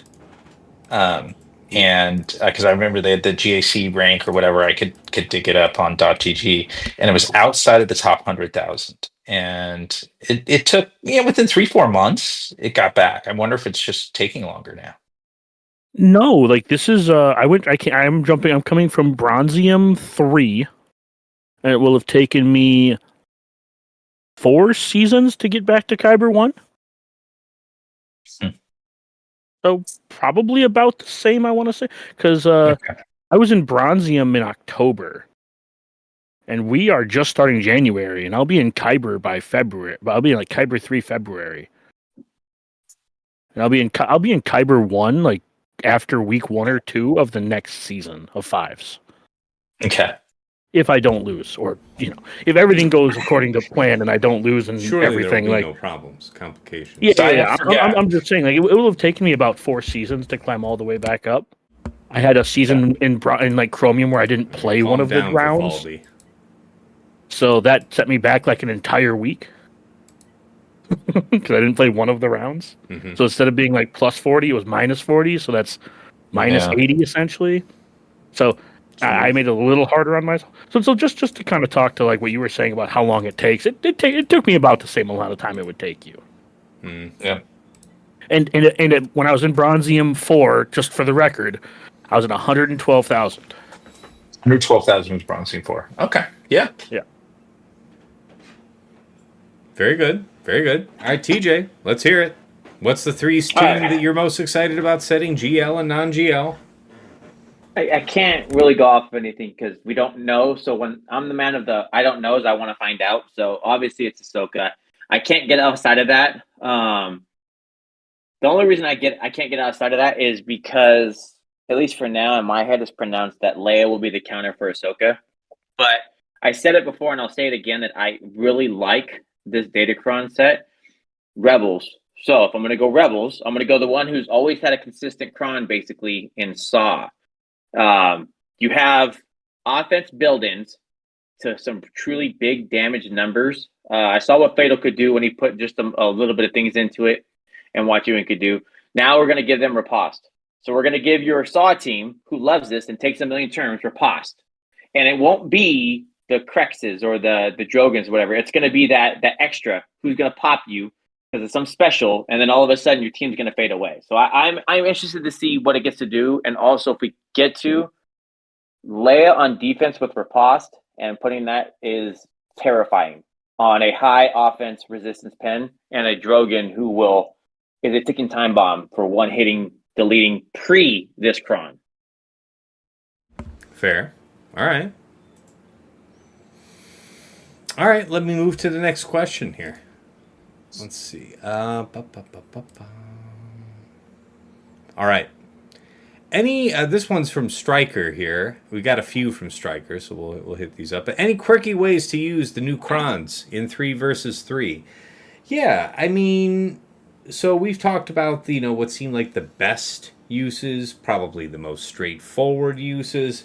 Does anything strike any of you as, this seems like an outside chance, but ooh, would it be interesting if it were true? Anything like that jump out at you here? Because I'm not. I mean, admittedly, I wasn't thinking. To your point earlier, Dagger, I wasn't really thinking about the blind going with the Tusken Raider for Sasha's setup, just like you weren't. So I'm open to being impressed. What do you guys got? Well, just a reminder that the plus 25% TM to dark side units doesn't actually care that the whole team is dark side. So if you were so inclined, like, there are some mixed teams like Seer, stuff like that. If you were so inclined to have a dark side character go first, you can absolutely make that a thing. Now, I don't know how popular that'll be in 3v3, but there are some characters that I think are absolutely worth maybe trying to jam on a team to make them go first. Again, I mentioned Moff Gideon before with the 25% TM. Can you imagine that with, like, Gidme? You'll go in front of everything. Okay, yeah. Right, like I'm just like I'm just kind of spitballing here, right? It's like there's a Thrawn with 25% TM. Who the fuck on the light side's outrunning that? That's smart. That's smart. Weren't we doing it the last time this came out? We had this cron setup with that, and weren't we doing that with like wonky teams where it's like, let's put all this light side together. Oops, here's our one dark side, and now because of the setup, they get to go first, and that changes the fight. So the 30, that's a perfect call. But we were doing a whole bunch of that. Well, we had light. What you're referring to is the turn meter for the weakest. Yeah. Right, where you want somebody to be the weakest and they gain the turn meter. The last time we saw plus 25% TM was season 2. Man. It's been a while. Oh, that's right. That was. You're right. Oh, yeah. At least to my recollection, that's the last time we had like actual just straight up turn meter on level 3s. But yeah, just a reminder that those key, air quotes, key characters that are dark side absolutely don't mind having a bunch of TM. Now, I don't know how much you're going to get use out of those in 3s or whatever, but yeah, I do like Gideon and Thrawn specifically. Okay. Yeah. There are probably some others I'm blanking on off the top of my head, but those are the two that come to mind. One other I'll throw out. I don't know that it's major impact, but we touched upon it earlier, but in 3v3 battles, each character ends up taking generally many more turns than they would in a 5v5. In some of these, particularly if they're like sustained battles, they can last for a while. And those ramping, like level 3s or level 6s, they're rarely out there. But if they ramp through the end of battle, like I look at troopers potentially with like the level 3 that was mentioned. We talked about it with Tuskens as well. Yeah. But Iden on offense, because Iden is. Yeah, I mean, if you're going as a player against an Iden, you don't target Iden first. You don't bother trying to kill something that's got the revive buff on it. AI doesn't do that, and so in general, Iden on offense can last a while. She can't always punch through everything, but she can punch through a decent amount of stuff. But if something lasts a while and it has that level 3, and the Iden doesn't necessarily need, not that she gets no use out of it because her size do, but she doesn't get a ton of use individually as a 25% turn meter boost because she starts with 100% anyway. Right. So if instead you give her the dark side, 5% offense each time you begin your turn with 2 or more buffs, that Iden squad has a lot of buffs and goes a lot, and it just ramps, and it has other ramping mechanics in Iden's leadership and unique. So like, I could see that being cool. Like, I wouldn't be surprised if people came out and said, hey, this is able to beat something that we never would have guessed because it's survivable and scales. Yeah, I'll piggyback that into just a reminder to everyone. Whenever you see a set come out and you're immediately drawn to a level 3, like, oh my god, this one's amazing, go and reevaluate what the other ones are. Like, for example, the plus 25% TM, like Sasha was saying on the level 3s here, Dark Side, people are like, oh, I need all of these. It's like, I want, like, half of my Dark Side crons have 25%. I have a handful of crit damage up, crit chance up, offense up on basic for shorter fights.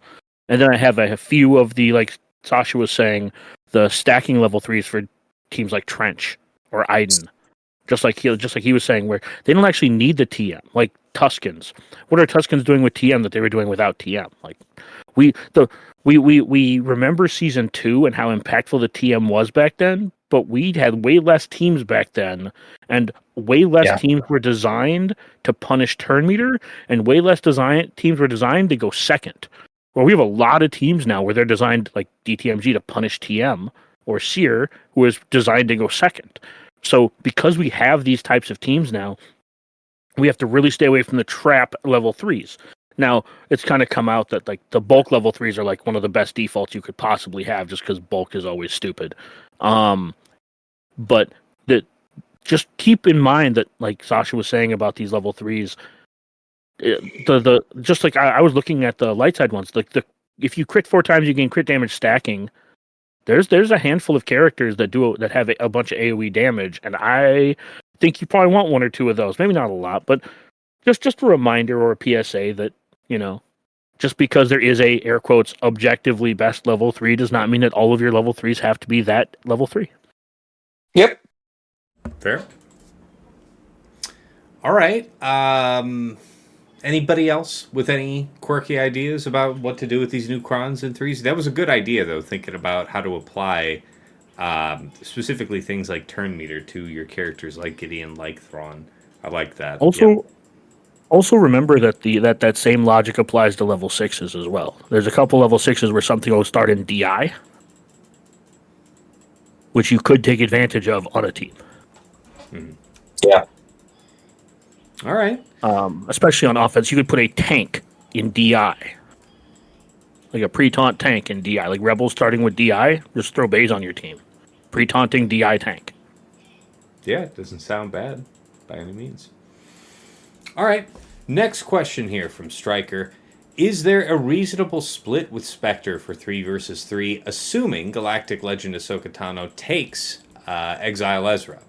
Syndulla has a lead, but not sure if the team is viable, even with a Kron in the top-end meta. So if you're assuming that Exile Ezra is with Ahsoka, I think maybe if you're going to commit Fulcrum to your General Syndulla team, that might make for something, because it's the arguably best Kron of the set. That might pose some type of threat. Notes. Yeah, no notes. If you're going to set Hera as a second team, it's with Fulcrum, you're not setting it. Well, especially if you're tying our hands saying that, you know, if you're assuming that Galactic Legend Ahsoka Tano takes Exile Ezra, then yeah. I don't know. What do you guys got to say, TJ, Sasha? I think Sasha said it. I think it perfectly covers the setup that you're either doing the ATF Kron or you're doing something Ezra-ish to Hera, and that's your note. That fracture seems amazing, but limiting the character space of what you're going to do with it. Now, you could do a funky, super speeded chopper thing if you want to play with it, but again, that's tied behind either Ezra playing with the fight or you're doing ATF things. There's just no way to not do this. Okay. Yeah, I feel pretty similar. Like, it's that squad has a hard time getting out from behind a taunting tank. I mean, they can target anybody that's fractured, but the only thing I would say that would make me a little hesitant, because we don't have a ton of data on it, and she does have an R9, is that, let's say Ezra is with Ahsoka and maybe ATF is there as well, then you have Padawan Sabine. I'm not saying it's super scary, but Padawan Sabine can hit really hard, and I could see possibly surprising under a General Syndulla, but it's a B team at best. Like, not intimidating in my view. Also, shame on you, Stryker, for using that shorthand for Ahsoka. Thrawn's not in the game yet. All right, next question. You know, Stryker just lined him up here today. More of a speculation question, given that it's the start of a new year. Happy New Year to all of you, by the way. But if you could be given one character this year, new or rework, what would it be, and why? I'll go last, because I'm kind of just taken aback by the question. I don't usually think too far ahead of my nose. But Dagger, what do you got? Well, my immediate knee-jerk reaction is neutral Revan, but that's not really like a real answer. Yeah. My real answer would be Kreia, the Jedi Master version of Kreia. I like that. That's a good one. Oh, that's cool. That would be my I think that kit would have so much potential and be so interesting. And I've gone on record saying we don't need more Jedi in the game, but I would love to see her be a version of Jedi like Ezra, Hear where me she can out, work with though. Old non-Jedi Republic characters. Jedi isn't that robust of a faction, yeah? Yeah, So yeah. I can see that. Love I can it. see that. Love it. I think that'd be cool. Okay, how about you, Sasha? Yeah, so this was a fun question, and I'll say so. In terms of what like to personal interest, I love Andor. I thought season one was my favorite Star Wars content. I'm very excited for season two, and here was my thought, and I actually it's more around sort of the potential ability that I would look for this character to have, but and I thought about a number of the characters there, but I'll go with Deidre Miro of the ISB. But here's the ability I would want her to have because I think it would be super cool. Is if she has a captive ability, kind of like Hondo, but her captive ability, if somebody is not released from captive, perhaps by damaging Deidre or something like that, that by the second time it comes around, that Miro calls in Dr. Gorst, who I don't know if you guys have seen Oh, it. yeah. The Gorst is the sociopathic doctor who subjects the captive to listening to the emotive sounds of this unique empathic species.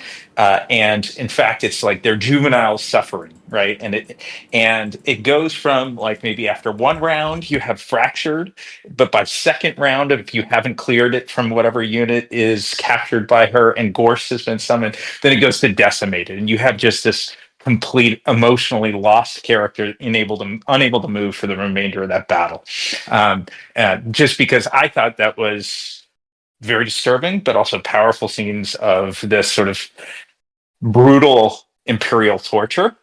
And so having Deidre Miro come in and calling or utilizing the captive dynamic with Dr. Gorst. So that was the one that, having read that before we started recording here, I'm like, oh, that would capture what I thought was a pretty interesting moment in Andor. Very nice. Very nice. All right. TJ, how about you? Red 5. Mic drop. Red 5, standing by. It's just for me, like, I've wanted it forever. We've all wanted it. I get people hate ships. We have the Millennium Falcon. Give me Pilot Luke and give me Red 5. But to be clear, we're not just asking for Red 5. I'm speaking for myself. You guys can co-sign if you want. We're not just saying Red 5. We're saying Pilot Luke with reworks to Wedge and Biggs. You hear me what I've said, right? Why do you think I said Pilot Luke? You need to have it in the bros. The bros got to come back and they got to fist bump. And that's they got to get reworked. Right? They got to get reworked with a 3v3 Omi. I don't care what you say. That's get reworked with a 3v3 Omi. No notes. Call in the bros team. But Red 5 is a hands down, like, I think we've all wanted it from the time of Millennium Falcon. It's like, when are we getting it? And then there's always those notes of, it's coming. It has to make Wedge and Biggs under Akbar work, so that way when you call in Han Solo off the bench and the Yahoo Massacist actually is a thing. We literally just gave 2025's fleet for what's coming, because that's all you would need. Rework Akbar to make it the new fleet again. It comes back as a new key thing with Red 5 being the new Millennium Falcon to tie it in. But that one for me would be a huge, awesome one. And also, I know if anybody knows me, they know Yoda is my number one character of all time. That's hands down. I'm old school trilogy. That's what got me into Star Wars. I keep it that way. One that would be fun to see is my thought was actually Revan. I don't do the other stuff outside of the old school trilogy. So old school Revan made sense to me. That's a cool idea that they really need to focus on a neutral Revan. And I don't do any of the other stuff, but that would be phenomenal. Yeah. My big one that would be fun is, since Yaddle. I would love to see, with the Kreia tie-in, I feel it. I would love to see her, because, like, understanding, and I got to read more on it, what she did. She beat up people. She was one of the people on the council. She did all. It's like there's so many things that she was, where it's like, yes, Yoda was a badass, but you're sleeping on the mistress. She made shit happen, guys. So that would be my fun one. That would be cool. Also, while we're ripping open those veins because it's a new year, I grew up in a house that was pretty strict. So when I started playing games, first of all, I'm 36, so like I grew up with the prequels. So like I grew up as a kid with the reworked original trilogy or the redone, and then the prequel. So I grew up in a house where my older brothers were Star Wars fans, blah blah blah. So when the games came out for KOTOR, one of the characters that really resonated with me and actually did a great job of teaching me things as as an actual person was Kreia from KOTOR 2. And and this sounds super cheesy, but she unironically taught me that the black and white world that my parents taught me existed was not so black and white. And for that reason, Kreia/Traya will always be my favorite character in Star Wars, because a character in Star Wars, literally and unironically, had an impact on my life as a teenager. So it's funny that you mention it. So that character and that voice actress that went with that character, phenomenal performance. She recently passed, by the way, but the character was very well written, because even once you understood that she had betrayed you and that she was in fact on the dark side, your perception of her changed, but she didn't start acting like different. It's not like, okay, now that it's all done, mask off, haha. She was like, yeah, I mean, if you were willing to pay attention, all of the signs were always there, and I wasn't hiding them, kind of a thing. Can I throw one more, since we're doing this, that is actually achievable? It will be fun, since we're doing Dark Side Gray, and I'm going to go into this faction for a reason. Okay. One of the shining lights of Episode 8, which was forever remains the nightmare of Star Wars, the Praetorian Guard. Give me Snoke and the Praetorian Guard. That guard was so cool, and it's such a miss that we don't have. That's a faction, right? That's a free faction. We're doing the troopers. The guard. Honestly, I to go off of what Sasha said for the creativity, I think what would be really cool is if they did Snoke was to give him 3 different Praetorian Guards for the 3 different Praetorian Guards, and then he summons one of them at random at the beginning of each match. But it's not actually random, because it would be based off of the missing role. So if you didn't bring a tank, you'd summon a tank. If you brought a tank, you would summon like an attacker. This is what I'm saying. I'm just trying to piggyback off the creativity that Sasha had earlier. I would like to see Snoke. I don't want Snoke and his 4 Praetorian Guards to be a team. I think that's boring. I think it'd be way more interesting to just make him have a summon that interacted with the team you decided to bring. Yeah, because that's something we haven't seen yet. I think that'd be here's how easy this is, though, right? You're saying this. That's an easy tie-in to rework old school Kylo Ren.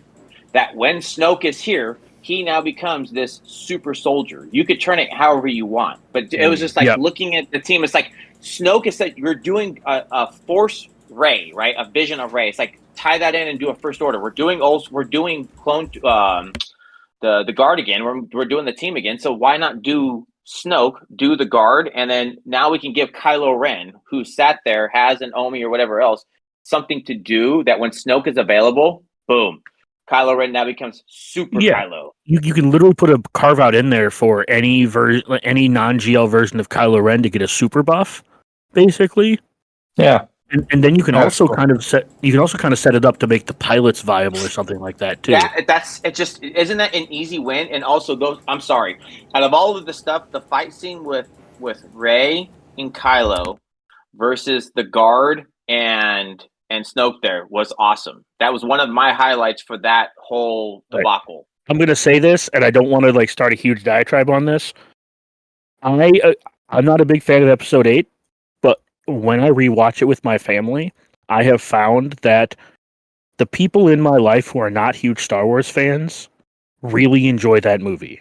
Yes, and it's a good movie. Yeah, it's not a Star Wars movie. I'm just trying to say that it has grown on me over the last couple years because of that. It's still not my favorite. It's still towards the bottom for me. Right. But to be clear, did they love the fight scene? But did they love the fight scene? Yeah, and you nailed it. It's not a great Star Wars movie, but it is a great movie. That's all I'm saying. Yeah, And I wasn't even trying to start a fight. I just no, wanted to. I don't. I think it's a good call. As I said, that's why to me it's an easy fix for them. If you're going in to do Darkside Raid to give it to Kylo, that is such an easy tie-in to say, let's do the First Order faction. I know when we saw it, Swiggle was still going strong. Praetorian Guard started going all over the place. Like, this is such an easy win for them to just, here's your 4 guard and here's Snoke. And it's like, now we can actually, because of what they do, tie in Kylo. Old school Kylo gives him a use. And you're right, they could do pilots. So it's like, this could go to a whole bunch of different ways, and it's so easy. And it would be fun to see. The animations now in this game are amazing. They are just super cool, right? Watching Ahsoka slap you 50 million times, and what they do with the flips and everything else. So watching what the Praetorian Guard did in the movie is so easy for them to do it in the game. That would be awesome. Watching the chain sabers and all that stuff. Come on now. Okay. Oh, also for the record, his kit could also be something relatively simple as well, and you could create these carve-outs that would make older First Order characters instantly viable again. For example, if you just put on the kit, if you just put in his kit, if an ally uses an ability that grants turn meter to the entire team, something happens, because that's OG Kylo and Phasma, and all of a sudden both of those characters are instantly usable. Yeah, that is awesome, man. That is so cool, because I could even see that like TW, right? You go to the war, and Phasma's now in. It's like Snoke is there, and now, just like they did with ATF, you could tie Phasma's to Snoke and say, including Snoke for the setup. And so when you do that, you've now that's so easy. Snoke could have a TB or a TW Omicron that says it activates Phasma's leadership. Yeah, that would be so cool. Oh, that is so good, man. Also, just to move away from this and to answer the second part of the question, which I really latched onto, what character do you want to see get a rework? And I think, okay, sorry, I just want to hear Sasha's thoughts on this really quick before he has to leave. I think one of the most deserving reworks in this game by far is Cad Bane. Yes, I totally agree. I mean, limited screen time, obviously, in the Boba Fett stuff, but like that, and I thought she was. It's just a cool character that deserves more. Deserves a lot better than super old school. Totally. And if you watch Clone Wars, he's a fucking badass in Clone Wars. Totally. Well, let me just say that the one thing I would really look forward to seeing added here would be, I don't know how, and I don't know that the game needs more single character powerhouses, so maybe not in this way, but I was surprised by them adding Darth Bane this year, and I was delighted. I really like that character from Legends, and I like the whole Sith pedigree going back through Legends. So I would be very interested to see Marco Ragnos. I would be interested to see the Sith Emperor, the ancient one, the one that like Darth. He had many names, but Darth Tenebrae was one. Darth Vitiate was another name. Yeah, I know him by Vitiate. Emperor Valkorion is another name. Same guy, but like maybe that can be something they can play on the different eras of the Sith Emperor. To piggyback off of that too, we are missing 2 more of the SWTOR base classes for Sith. Sure, like we have Assassin, Marauder, and Trooper. And I'm glad we talked about this Old Republic Jedi thing earlier, because I mean, I know at different points we've talked about other characters we'd like to see. It feels like there's ripe opportunity for growth there for both Sith and Old Republic Jedi, because we still haven't seen Satel Shan or any of the other big names from the SWTOR game. There's no reason they can't hit that up. And the reason I bring up the troopers is because if we ever get like a Vitiate, if we ever get Vitiate or Valkyrie, whatever you want to call him, if we ever get him, I want to see him like absolutely supercharge these troopers. Fair. I want to see him give like Marauder 200% off it. You know what I mean? Like, I want to see him just absolutely take these Sith minions and, they also need to give us fuck people. They need to give us those silver-clad, those metal-clad Sith troopers that you have in Darth Revan's ultimate popping off on the ship in Leviathan, like that. They need to add those in. All right, so if we're gonna, I got to ask one for the rework. There's only one thing I want to add, because I'll take out the one thing you talk about. Old Republic, Jedi Council. Rework the Jedi Council. If they're the supreme ones in the universe, I don't care that they can stun droids or do anything else like that. You have literally the kings and the queens who sit on the Council of Jedi, who well, they may have a chance to do some things. No, rework that whole team. I'm a gun die, do some actual die. You know, Plo was Very cool fair. with the ship, but it's like all of these characters were in movies and all of that, Yeah. but are Yeah. just wasted Also, space. a quick All right, addition. No more also. I got to cut you off because I know Sasha's got to take I'm going off. to say one. I'm going to say one last thing on this because he brought it up. It still irritates the hell out of me that Consular and Guardian are not Old Republic Jedi when they're literally from fucking SWTOR. Fair. That's fair. I think that's fair. That's all I wanted to say. Okay, guys, we've made it to the end. It's time for takeaways and final thoughts. As a nod to you, Sasha, who's got a foot out the door and got to take off, let's have you go first. No takeaways, I guess, but what do you want to leave the people with as we kick off this new season of 3 versus 3? Yeah, I guess I'll leave. I'm excited for a new season with the change in datacrons, but what I'm anxious about is if there are enough sort of viable defensive squads out there, and that's why I'll take the positives where I can. That includes like Tuskens and I think Ahsoka's Spectre squad. I'm glad that the Great Mother squad is not going to be totally marginalized, but the absence of defense crons, the Jedi stuff, and taking some of the interesting Rogue One stuff away, I'm a little concerned about defensive viability and anxious if we're going to move really quickly back to an efficiency meta. So I'm hopeful we won't. The only other thing I'll add to that is I don't think we'll necessarily know we're there for another week, because it always takes us just a little bit to at least figure out how to solve the new puzzles, even if they're not really daunting puzzles with this datacron set. But my concern is a week from now, are we going to be saying oh, well, no, I had a drop on the bottom front wall, and so my match was over because I knew I wasn't going to win. And I'm hoping that's not going to be the case. So that's kind of what I'm looking at. Yeah, exactly. Just to piggyback just slightly, the only downside to having the only speed bump, really, like you said, no defense, where the only real speed bump is bulk, means teams like Zori and CLS just get better. And there's nothing wrong with that specifically, but there are always ways around bulk for the most part, and there aren't really ways around defense. And that's why I think defense is super important. But yeah, I was just agreeing, just adding. Yeah, no, appreciate it. I've got to jump, you guys. I'll let you take it out from here. Yeah, but no Happy New Year, Thanks everybody. for joining us. Thanks, guys. Same to you, buddy. Happy New Year to you too, Take buddy. care, man. All right, well, Dagger, how about you then? Your takeaways, your final thoughts, your last word for the people. Well, I hope you've enjoyed the ASMR session with Dagger, the second half of today's show. Yeah. Yeah, I can practically hear your mustache on the microphone. I feel like I can. Yeah, there's background noise, so I'm just trying to cupping it to your face. Piggyback off of Dagger. Dagger, you've been coherent the entire time with no drops, man. So you living outside of the dungeon is amazing, and I commend you for it. It's true. It's true. But no. Yeah, I mean, obviously, I am a well-known hater of 3v3, but I'm not saying I'm coming around on it. But it is always refreshing to have a new Datacron set with 3v3, because you get to figure some stuff out, you get to try some stuff.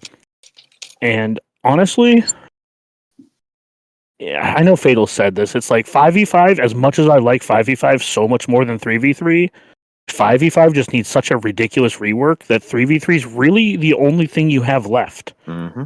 It's not that I like 3v3, it's that 5v5 doesn't really exist. So I guess I'm here to play GAC in our only month every other month when we actually get to play GAC. Fair. All right, TJ, how about you? Your final thoughts for the people. I think Dagger nails it when he says it.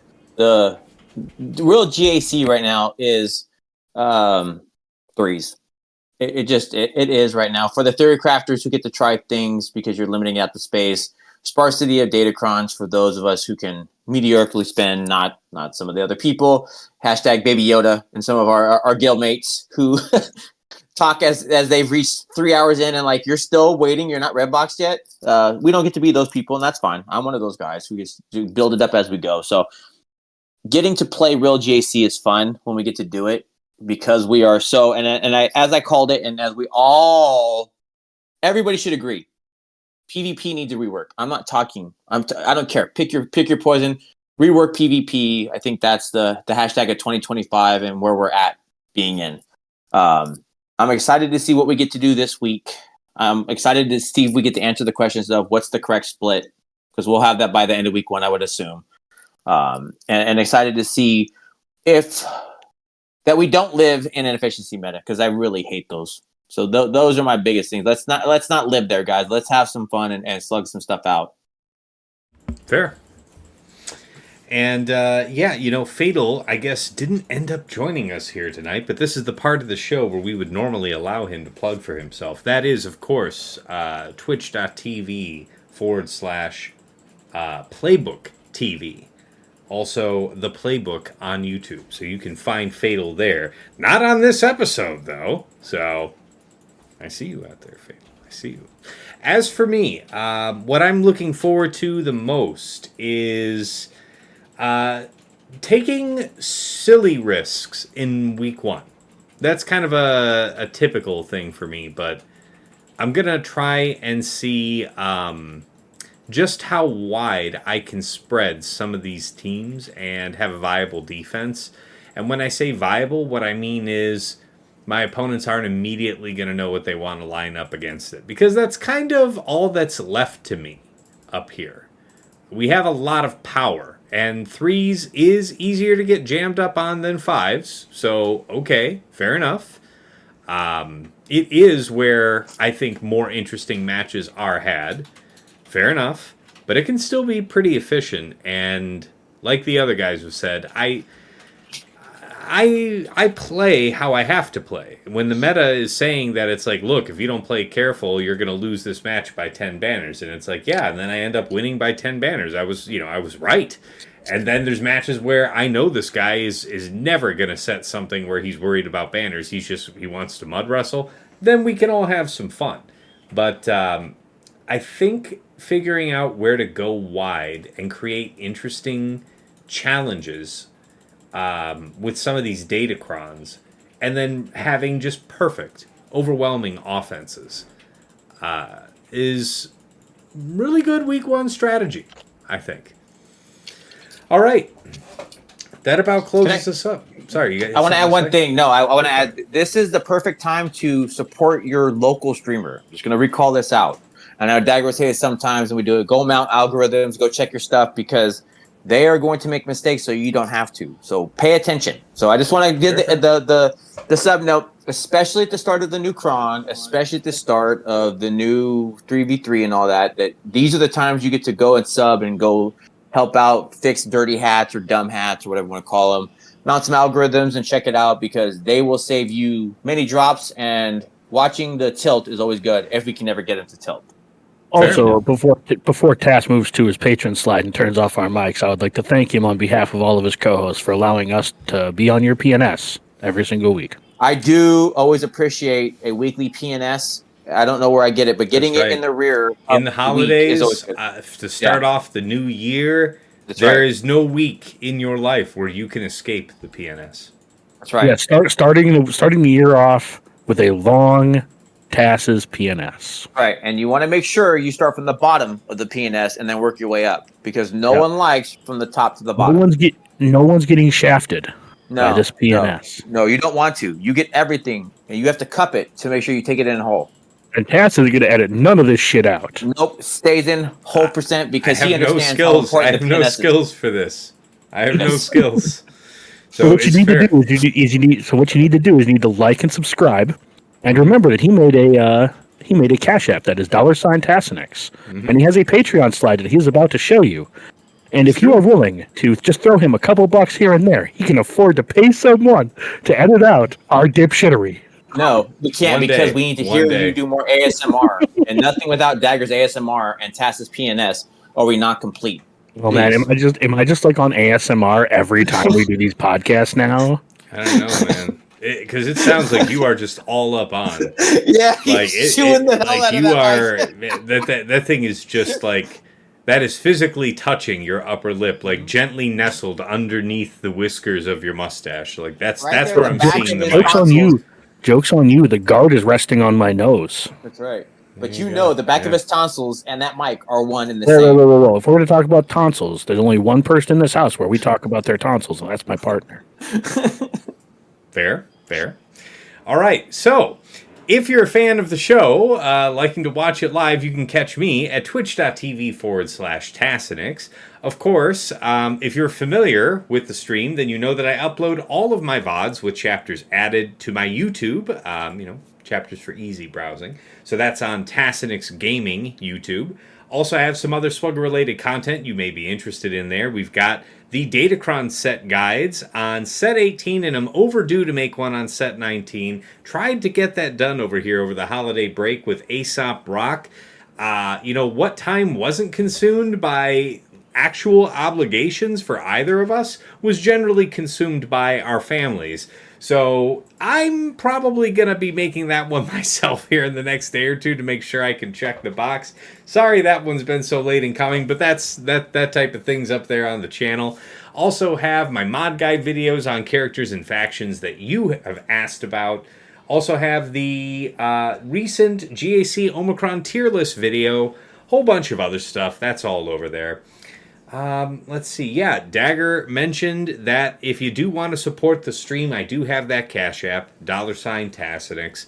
And if you want to support the stream and join my Patreon, get some benefits back, some unique benefits, and also some enhanced tools to aid in your scouting and Grand Arena preparations, you've got to check out patreon.com/Tassinix. For any upwardly mobile Grand Arena player, there is something there of interest for you. $5 a month gets you into the TAS house at VIP access level, where you get early access to the Plotting and Scheming podcast, which is generally coming out here on Friday mornings, but my patrons are getting it as early as Tuesday night, within hours of us recording, for the most part. And if YouTube's being cooperative, then that's how it goes. But in addition, you also get early access to the Datacron set guides, and of course, a dedicated text and voice channel on Discord where you can find me lurking most of the time. Pop on in and say hi. Thank you so much to Andrew, Arj, Deadpool Kyle 28, JJ's Productions Twitch, Jobin4527, Johnny B. Ottawa, Miasmal, Mus Ross, Rays Malbus, Sam Vimes, Squed, Stark Strategy Gamer, Sweens14, White Wolf, and Zoltre. Moving on up to the $10 a month tier, VIP Access Plus, you get a patron bundle for me and for OmegaBot. So Patreon access to OmegaBot, where if you're watching my streams at the start of each one, I'll have this report pulled on each opponent. With the patron level feature, you're able to go and pull a report based on greater than just the last 2 weeks of history, and you get a downloadable HTML version of the report that with links that go right back into swugga.gg or into GAC Insights. Really helps slim down the amount of time that you need to scout out your opponent. Thank you so much to Stryker, Esh Satnakam, and Dobby. Moving on up to VIP Access Premium, that's $15 a month for the Double Bot bundle. So Patreon access to me, to OmegaBot, and to Hot Utils. The number one tool for your mass mob management and loadout creation. A couple clicks moves you between your Raid, TB, TW, Grand Arena mods. Save a ton of time on that. Remod your roster, with just in a few minutes' time, just like TJ and Fatal do. Help scout your opponents here in Grand Arena. Whole bunch of great TW functionality. Lots of good stuff in there. Thank you so much to Duckstab, Dark Hug, Ibenek, General Milan, Sir Boss, Quig, Wilco, and Frick Frack Paddywhack. At the top of the heap, Ingesters Club Elite, the one, the only Nomad's Reaper. This guy will pop in the stream from time to time, drop hundreds of subs, thousands of biddies, has been extraordinarily generous over the years. We appreciate him so much. Thank you, man. And of course, last but never least, our special thanks First, to Yoda Force, one of my original supporters from way back in the day back, bought me the mic that I'm speaking to you on right now, and even though he has long since quit the game, we wish him well from the other side. To Mrs. T, my wife, thank you for all of your good works in the background to keep our highly enterprising and energetic daughter from ripping apart our home brick by brick, while her father is attempting to be halfway decent at a phone game. So thank you for running interference. And of course, to my co-hosts here on Plotting and Scheming, Dagger, TJ, Sasha Aisha, and Fatal. Gentlemen, it is a pleasure and a privilege to ring in this new year with you guys. You know, we're closing up here later in the spring. It'll be 2 years running on this show. And I want to say, maybe only 1 week we've actually missed out. Otherwise, the 5 of us have been able to get this done now, week in, week out. We all learn from each other. Our community learns from us. Thank you guys so much for being part of this successful recipe. All right, and moving back on over, that's about wrapping us up here. Exciting new week to try. Don't leave yourself flat-footed on attack. Try to be creative with what you can pull out of your opponents on the bottom front wall. Make them make interesting choices. Try not to set teams that they had worked out counters for on the bottom front in the first week, and you should do well. We'll find out how everybody else did here. You know, how the crew did this time next week. And until then, it's been real. It's been awesome. It's been real awesome. Take care.